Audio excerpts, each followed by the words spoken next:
Olá, queridos, tudo bem? Voltando, nós estamos estudando os pressupostos recursais e nós chegamos no momento de estudar o pressuposto do preparo. O pressuposto do preparo é um pressuposto extrínseco do recurso, de modo que, se não for atendido, o recurso não vai ser conhecido. O preparo recursal se divide no pagamento de custas e de depósito recursal. Agora, prestem atenção. Custas e depósito recursal são coisas completamente distintas, com finalidades distintas, regras de recolhimento distintas, valores distintos.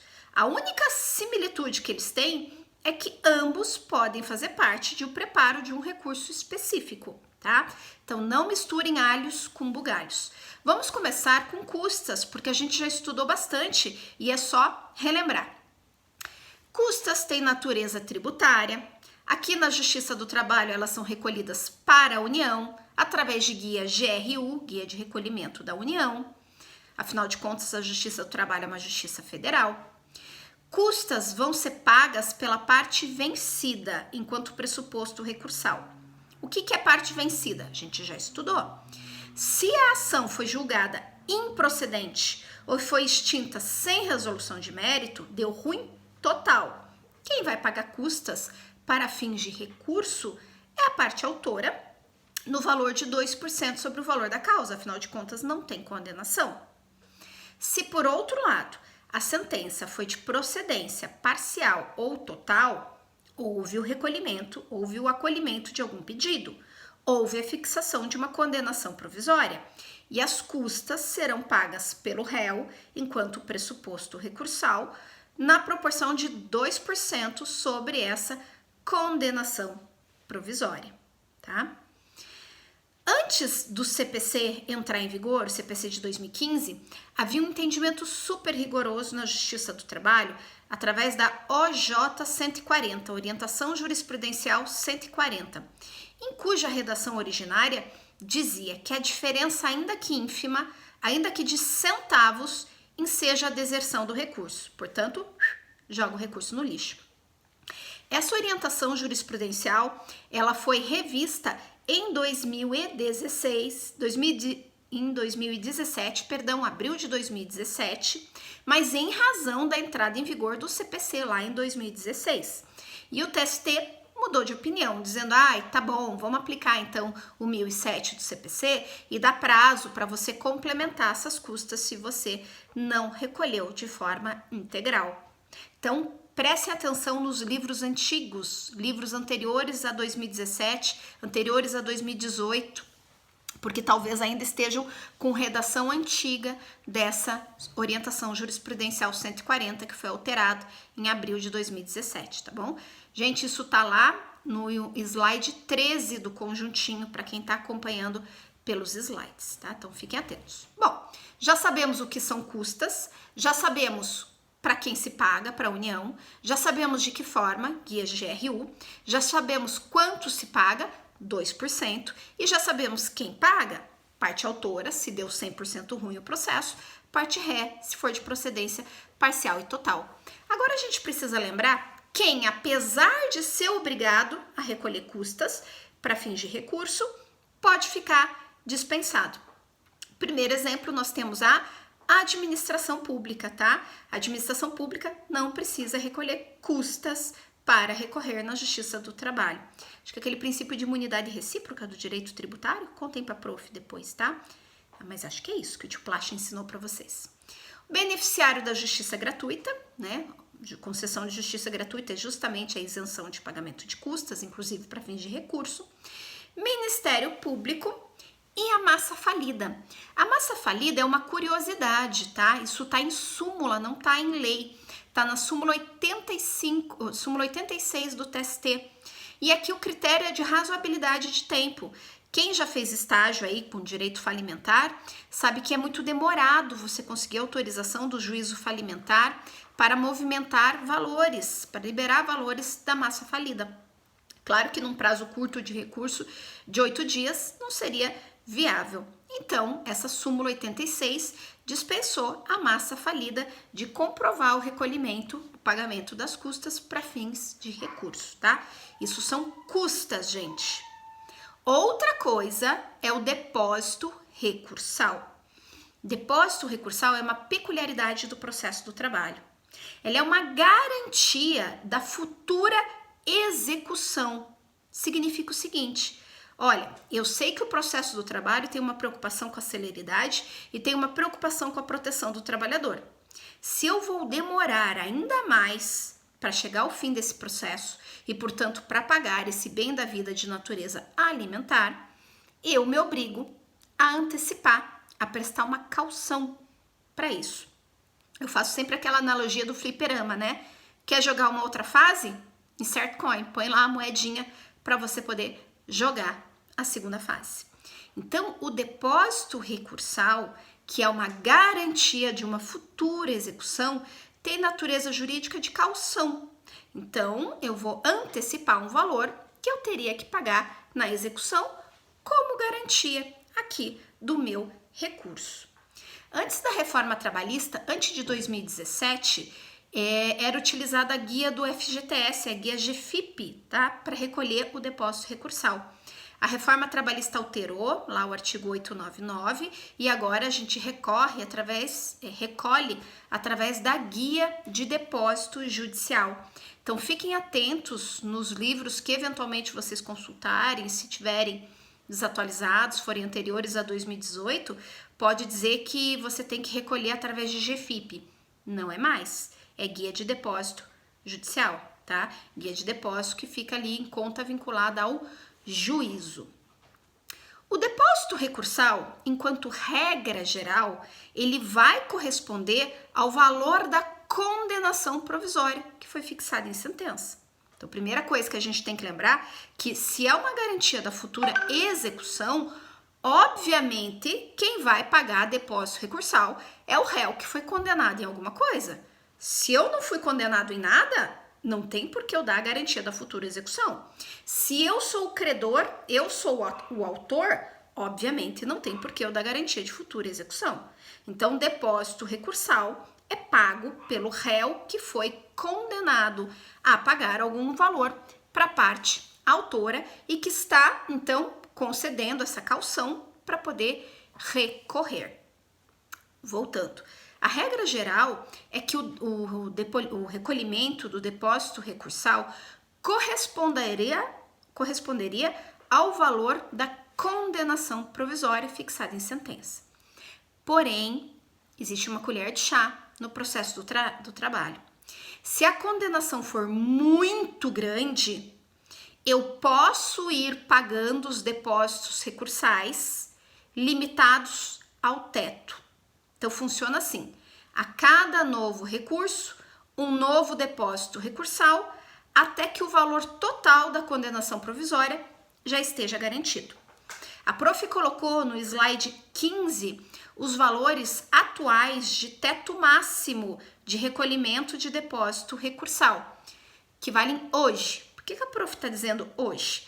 Porque em agosto de cada ano, o TST atualiza o valor destes tetos. Então, nós estamos agora no mês de maio, esses valores estão valendo.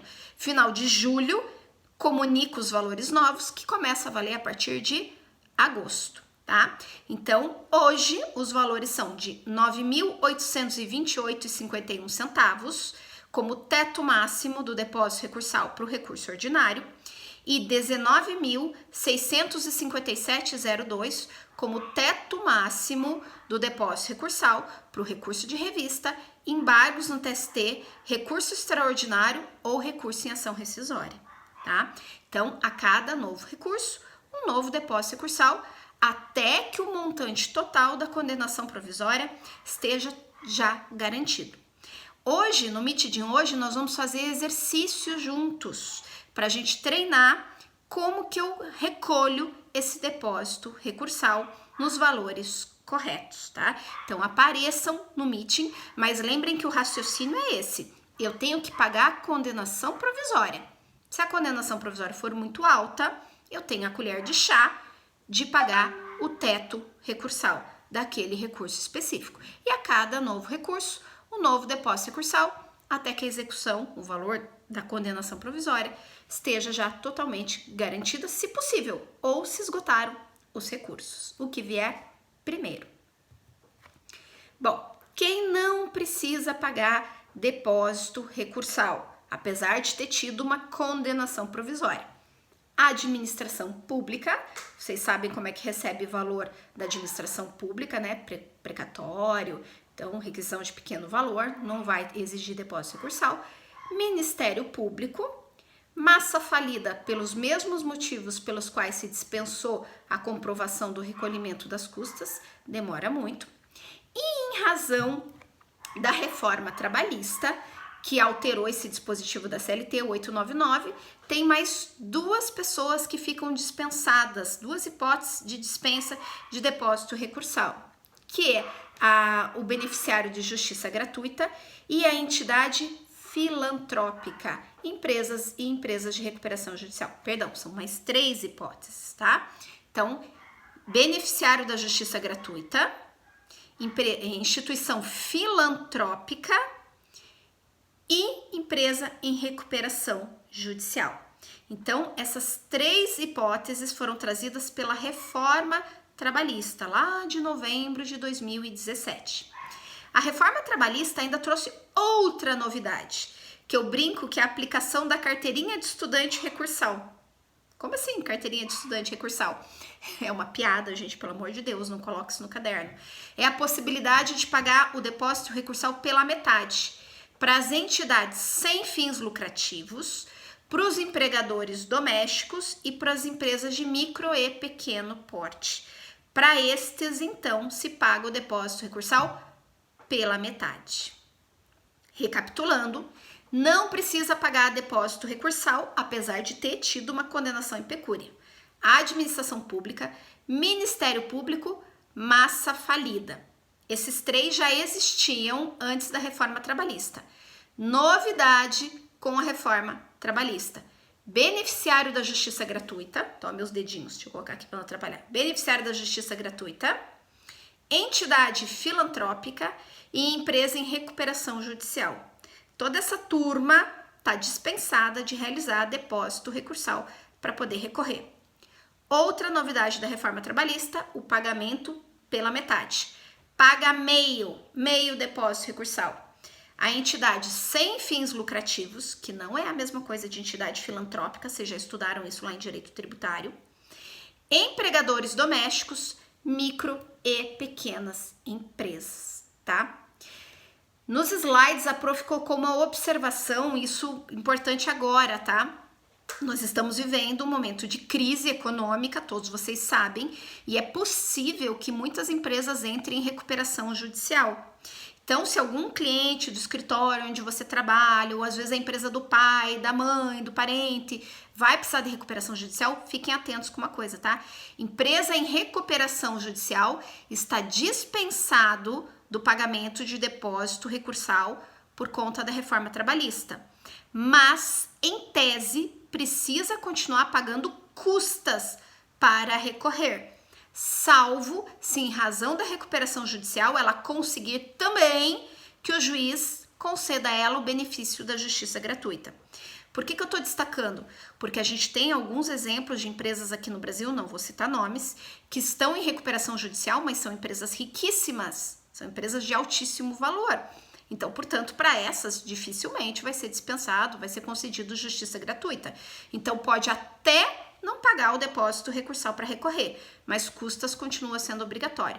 A prof colocou lá no slide 18 uma notícias do TST exatamente sobre essa situação de empresa em recuperação judicial. Como a gente está vivendo aí momento de pandemia de coronavírus, guardem a informação que pode ser útil.